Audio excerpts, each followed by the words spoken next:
Wargi, tahu gak jalan ini merupakan prioritas pembangunan Jawa Barat untuk mewujudkan jalan lecir di Jawa Barat.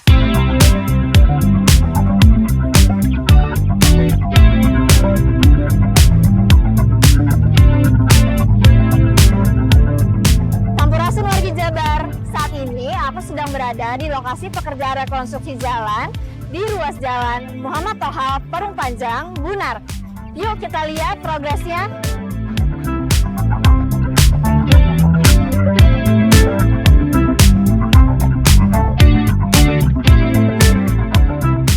Selamat siang Bapak. Selamat siang. Baik Pak, boleh diperkenalkan dulu? Oke, nama saya Maman Firmansyah dari penyedia jasa PT BDP. Baik, nama saya Andi Rawansa selaku Direksi Lapangan UPT Desa Cianjur. Nama saya Bambang Eswayudi selaku Sekretaris Provinsi PT Utemen dan Kanesa. Baik Pak, mungkin boleh diceritakan dulu untuk masa pelaksanaan proyek ini dijadwalkan berapa lama ya Pak? Di proyek ini masa pelaksanaannya 210 hari kalender, dimulai dari tanggal 2 Juni sampai tanggal 28 Desember. Boleh diinformasikan Pak berapa total nilai kontrak untuk pelaksanaan proyek ini? Nilai kontrak untuk pelaksanaan ini 59,69 miliar. Sejauh ini Pak, berapa banyak tenaga kerja yang terserap di proyek ini?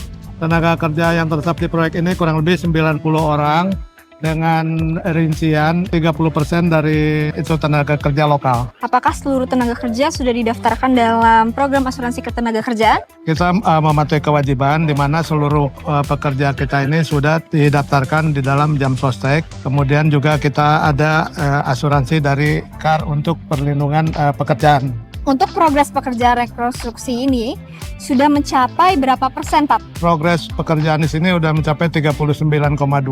Untuk panjang penanganan pekerjaan rekonstruksi ini berapa Pak? Jadi panjang penanganan rekonstruksi ini 5,6 km terbagi atas 2 segmen, di mana segmen pertama itu sepanjang 1,416, kemudian segmen kedua sepanjang 4,184 km.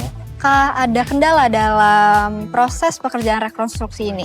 Ya, kendala selama ini kerjaan di rekonstruksi ini adalah traffic, di mana sudah diatur di dalam Perbub untuk jalan lintas ini dibagi menjadi beberapa jam, terutama untuk angkutan kosong dari Tangerang ke arah Cigudeg itu sudah diatur dari jam 11 sampai dengan jam 13.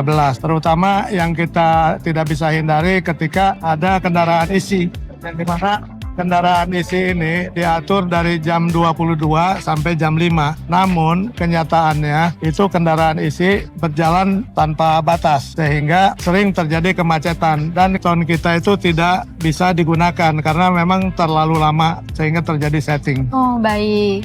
Selanjutnya setelah adanya surat edaran dari peraturan gubernur, bagaimana dampaknya Pak? Besar sekali dampak dari surat edaran Pak Gubernur, di mana sekarang untuk truk-truk besar itu tidak banyak melintas. Kemudian kita juga sudah bisa bekerja sampai malam hari, di mana selama ini tidak memungkinkan. Jadi kita maksimal semalam kita bisa bekerja beton sampai 300 kubik, yang selama ini mungkin hanya setengahnya. Mengucapkan terima kasih kepada masyarakat Parung Panjang, kemudian kepada instansi-instansi terkait yang membantu kelancaran dari proyek ini. Nah, untuk pertanyaan terakhir Pak, kapan target pekerjaan rekonstruksi ini direncanakan rampung atau bisa digunakan kembali oleh masyarakat? Jadi pekerjaan rekonstruksi ini target di segmen 1 itu kita targetnya di sekitar 25 Desember 2025. Sementara untuk segmen 2 ini, di mana pekerjaan sebelah kanan sudah mencapai 3,6 kilo, kemudian sebelah kirinya sudah mencapai 1,6 kilo. Sehingga ditargetkan untuk pekerjaan di segmen 2 ini selesai di bulan Oktober 2025. Baik, terima kasih banyak Bapak semua. Terima kasih. Sabar ya masyarakat Parung Panjang, kalau pekerjaan ini sudah selesai, jalannya pasti lecir. Semoga Allah selalu membimbingmu dan biarlah angin menuntun langkahmu.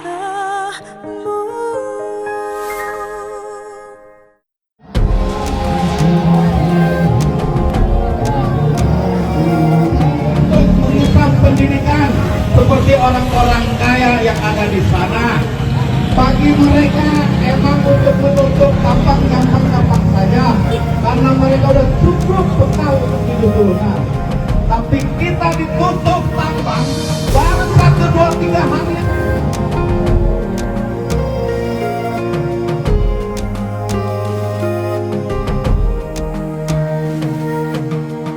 Mohon kepada Bapak Bupati dan Bapak KDM, Gubernur kita Jawa Barat, Gubernur Batur, mohon jangan sampai tertutup perusahaan, khususnya dari Rupin, Lotus, Musika, Warindo, dan sebagainya.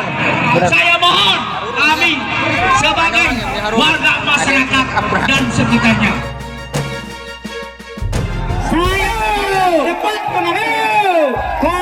KDM hanya tahu dari medsos. KDM adalah gubernur konten. Betul. Catat media. Saya menantang debat dengan KDM.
Boleh diceritakan bagaimana sih kondisi lalu lintas di wilayah ini sebelum dan sesudah penerapan peraturan gubernur?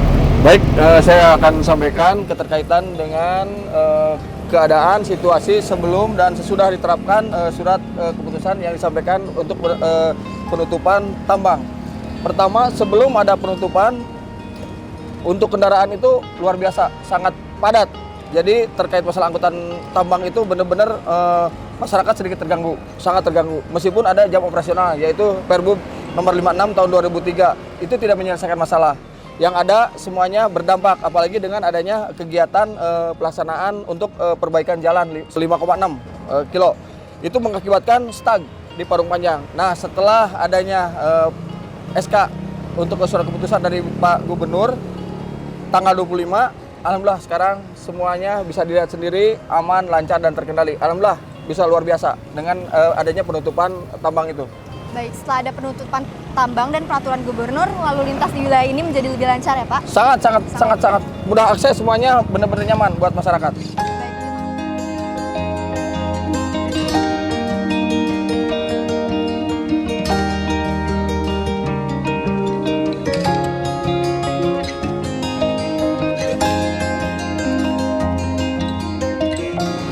Jadi kita pastikan bahwa sesuai dengan Perbup, untuk kegiatan tambang itu sebetulnya jam 22 sampai jam 5 pagi. Tapi bentuk dalam lapangannya tidak seperti itu. Semua pengguna yang terutama masuk angkutan tambang agak sedikit melanggar jam operasional. Kita udah pastikan bahwa dengan Perbup itu bisa menjamin untuk penindakan. Ternyata yang dilakukan di lapangan ini tidak sesuai. Banyak angkutan tambang yang melanggar di luar jam operasional. Hal ini menimbulkan keluhan dari masyarakat karena komplain, karena terganggunya aktivitas dari mulai pagi sampai malam. Itu yang terjadi. Biasanya jumlahnya Pak? Jumlah kendaraan yang beroperasi untuk angkutan tambang kurang lebih 3.000. Jadi operasi antara kendaraan yang kosong dengan yang masuk itu sekitar 3.000 kendaraan. itu semuanya biasanya belum surat itu ada ini melanggar. Itu untuk Banyak yang melanggar. Kenapa masyarakat Komel itu? Karena banyak yang melanggar. Coba kalau misalkan benar-benar sesuai dengan Perbup 56 jam operasional itu berlaku, mungkin masyarakat tidak akan komplain yang benar-benar terus-terusan untuk terkait dengan kegiatan angkutan tambang tersebut. Biasanya ini Pak jalurnya itu kemana ini Pak? Jalur yang dipakai itu pertama dari yang angkutan kosong itu dari Tangerang lewat ke Gunung. Kebanyakan yang ada di Rumpin dengan Cigudeg. Begitu kebalikannya yang isian itu dari Cigudeg melewati ke Parung Panjang, ini daerah lintasan adanya di Tangerang dengan di Jakarta. Setelah adanya surat edaran kemarin Pak, sebenarnya kan masih ada nggak sih yang kalau jalur nasional? Tetap masih ada, cuman kita antisipasi dengan penindakan. Misalkan yang isian kita lemparin ke arah ke gunung lagi, yang kosongan kita arahin ke Tangerang. Jadi tetap ada 1-2, tetap ada yang agak masih nakal lah gitu. Tapi kita antisipasi semuanya.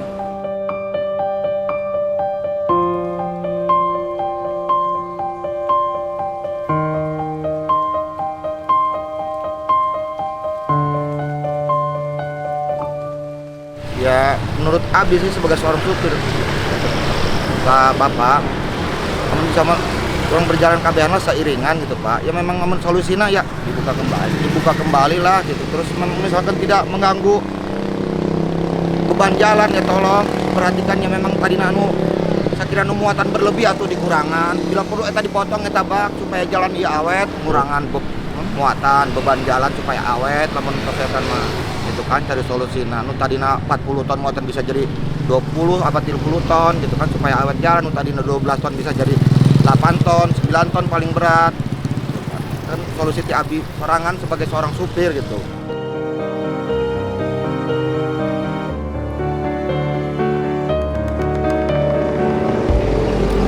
Selamat pagi Bapak. Selamat pagi. Pak, boleh nggak diceritain bagaimana sih kondisi lalu lintas di wilayah ini yang dirasakan masyarakat sebelum dan sesudah diberlakukannya peraturan gubernur? Oh iya, sebelum dan sesudah ya. Sebelumnya di sini cukup kredit ya, karena kalau jam-jam segini sekitar jam 9 itu memang truk-truk tronton itu sudah numpuk ya di sebelah sini. Sudah terjadi penumpukan. Kemudian setelah tanggal 25 ya kalau tidak salah, Pak Gubernur memberikan surat edaran ya terkait dengan penutupan sementara. Ya alhamdulillah kondisinya sekarang bisa dilihat ya Mbak ya. Jadi kosong ya, ini tentunya jadi harapan masyarakat Parung Panjang seperti ini Mbak. Baik. Bisa kondusif ya kan, anak-anak yang berangkat sekolah bisa aman, ibu-ibu yang ke pasar, bapak-bapak yang mau berangkat kerja juga merasa aman di jalan. Baik. Jadi masyarakat merasakan perubahan yang signifikan gitu ya, Pak. Betul. Nah, selanjutnya Pak, apakah Bapak tahu di sini ada perbaikan jalan?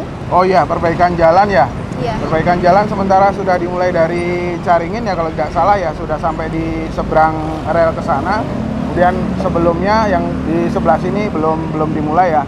Nah, makanya dengan perbaikan jalan ini juga dampaknya kan terjadi kemacetan, terjadi penumpukan di sana. Makanya mungkin Pak Gubernur inisiatifnya salah satunya itu ya ditutup sementara seperti itu ya untuk mengurangi volume kendaraan yang ada. Saya ucapkan terima kasih ya kepada Pemprov Jawa Barat dan kemudian di Kabupaten Bogor yang tentunya sudah merespon baik ya. Perbaikan jalan tersebut juga yang memang kita harapkan, tapi tentunya itu bukan solusi, itu solusi jangka pendek kalau menurut saya. Solusi yang paling tepat adalah jalan khusus tambang, yaitu memisahkan ada mobilisasi tronton tersebut berpisah dengan aktivitas warga masyarakat yang ada di sini. Karena kalau tidak dibuatkan jalan khusus tambang tersebut, tetap akan terjadi konflik horizontal. Panjang ya sampai belum ada jalan itu tetap akan terus seperti ini.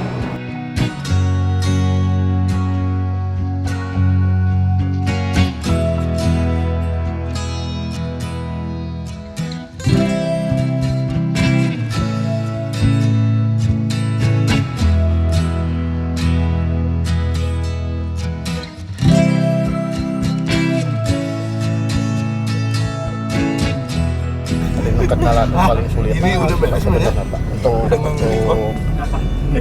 mengatur kendaraan Yang ini Banyak faktor. Pertama dari jalan KGG.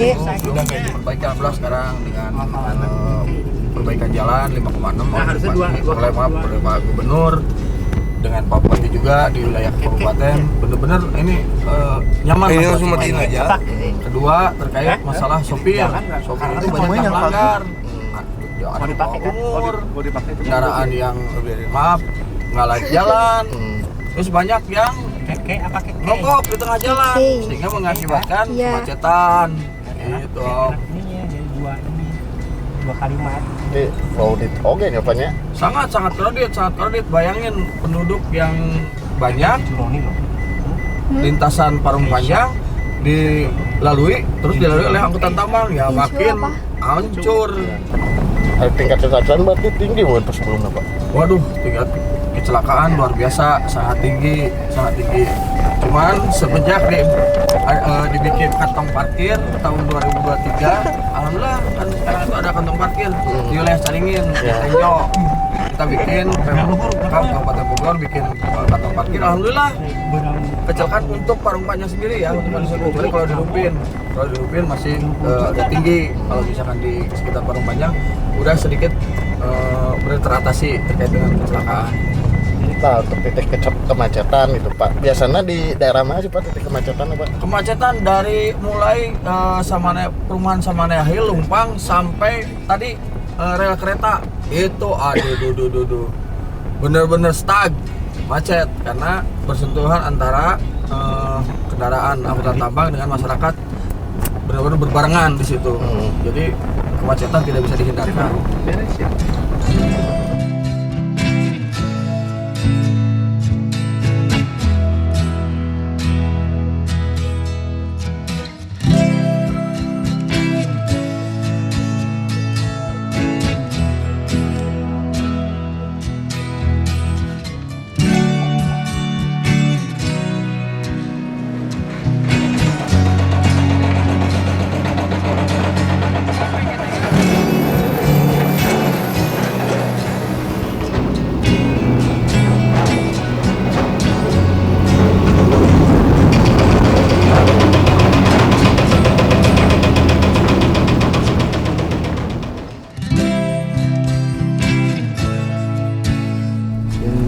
Mulai 3 desa, Parung Panjang, Cibunar dengan Lumpang. Nah, biasanya paling stag itu di daerah sini di daerah dari rel sampai ke Lumpang. Itu benar-benar aktivitas masyarakat bisa berhenti lah di situ. Nah, makanya kita tambah juga anggota kita pertebal dari Disub. Alhamdulillah kemarin juga dibantu oleh kepolisian juga. Sebelum ada SK yang dikeluarkan terkait masalah penutupan tambang. Dari sini sampai ke depan waduh luar biasa macet banget karena dilalui oleh angkutan tambang. Tambah kondisi jalan ancur-ancuran. Nah, mudah-mudahan sekarang dengan kondisi jalan yang bagus, aktivitas masyarakat benar-benar sangat bisa terbantu.